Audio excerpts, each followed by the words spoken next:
Emma Walker was used to turbulence in life and in the sky. Asterisk at 22, she was returning from a solo trip to Paris, her first international journey after graduating from university. Seat 17A, window side.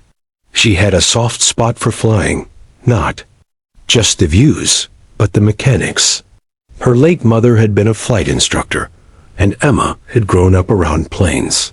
By 15, she could name every instrument in a cockpit. By 18, she had logged more simulator hours than most aviation students. Asterisk, but she never imagined any of that would actually matter on a commercial flight. Asterisk halfway across the Atlantic, 38,000 feet in the air. The plane jolted hard. A collective gasp swept through the cabin. Then came a deeper, more violent lurch. Luggage bins flew open. A bottle of water shot across the aisle. The seatbelt sign dinged on, but the voice from the cockpit never came. Asterisk Emma felt it immediately. This wasn't normal turbulence.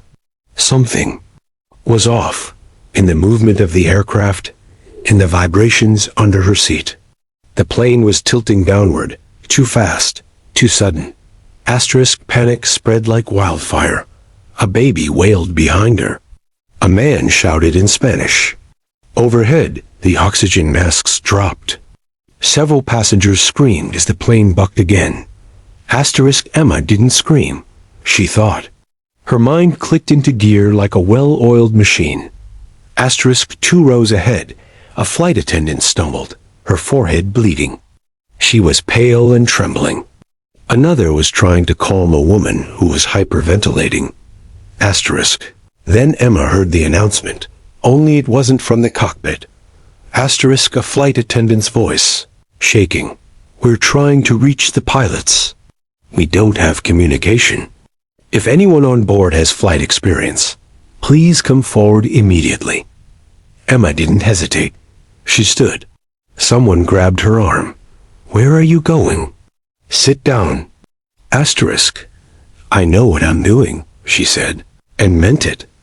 Asterisk she pushed past 2 frightened passengers, made her way to the front. The cockpit door was unlocked, slightly open. Inside, both pilots were slumped over. One was unconscious, the other twitching slightly, incoherent. Asterisk she froze for a second, not from fear, but from the weight of reality. Then she moved. Sliding into the left seat, Emma scanned the panel. Altitude dropping. Airspeed high. Autopilot off. The alarms were screaming for attention. Asterisk. She reached instinctively for the yoke, adjusted pitch just slightly. The descent slowed. Not stopped, but slowed. She flicked the radio. Mayday, mayday. This is passenger Emma Walker on flight 308. Both pilots are down. I have basic flight training and simulator experience. I'm taking manual control. The radio crackled. Flight 308. This is Boston Center. Did you say you're a passenger? Asterisk. Yes, I have experience in simulators. I can fly. Please confirm radar lock and guidance. Asterisk. There was a pause. Then, we see you, Flight 308. Stay calm. You've got this, Emma. Let's work together. Her heart thundered, but her hands were steady. The plane was a Boeing 737, a system she knew. Different from the Cessnas she practiced on, but not completely unfamiliar. The instruments made sense. The muscle memory kicked in. Asterisk. Your current heading is stable. Begin controlled descent to 10,000 feet. We're diverting you to Logan International. Asterisk. Emma nodded. Copy that. Asterisk behind her. Someone entered the cockpit. A flight attendant. Are you? Oh my God, you're flying it. Asterisk. Emma didn't look away from the controls. Tell the passengers we're going to be okay. And bring me any medical personnel on board. Maybe someone can help the pilots. The woman nodded and left. Back on the radio, Boston Center patched. In a commercial pilot, a captain from a grounded Delta flight who would walk Emma through the landing. Asterisk. Emma, I'm Captain Reynolds. You're doing incredible. Let's go step by step. What's your current airspeed? Asterisk 278 knots. Leveling at 12,500 feet. Trim adjusted. Throttle pulled slightly. Asterisk perfect. Flaps at 5. Start slowing her down. You're going to be flying straight in for runway 22L. Asterisk she did as told. Fingers moving with mechanical precision. Flaps extended. Landing gear armed. The 737 was heavy, but responsive. The controls felt familiar, terrifyingly real. But she didn't let fear win. Asterisk Boston Center came back. You've got a clear approach, Emma. Weather is calm. Winds are low. All yours. Asterisk as the city lights of Boston came into view. Emma's breathing slowed. She could see the runway in the distance. A glowing stretch of salvation. The moment of truth had arrived. Asterisk, final approach, she said aloud, mostly to herself.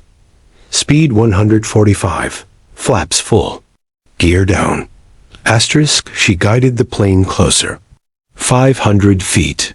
300, 100. Asterisk, eyes on the horizon. Captain Reynolds said in her headset. Let her sink gently. Don't flare too soon. Asterisk, the wheels touched down with a thud. Firm, but controlled. The reverse thrust kicked in. The brakes held. The aircraft rumbled and slowed until it rolled safely to a stop at the end of the runway. Asterisk, there was silence, then applause.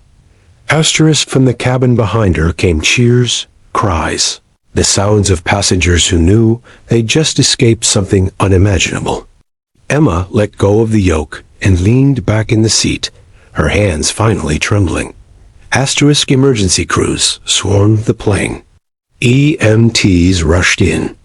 The pilots were stabilized. Passengers were evacuated safely. Asterisk, but Emma sat quietly in the cockpit for a moment longer, staring at the controls. She had done it. No license, no uniform. Just her instincts, her training, and the calm her mother had taught her. Asterisk later, reporters would call her a miracle, a national hero, a girl who landed a jetliner. But at that moment, none of that mattered. All Emma could think about was what her mother would have said. You didn't freeze, you flew. Asterisk, and that, Emma knew, was exactly what she was born to do.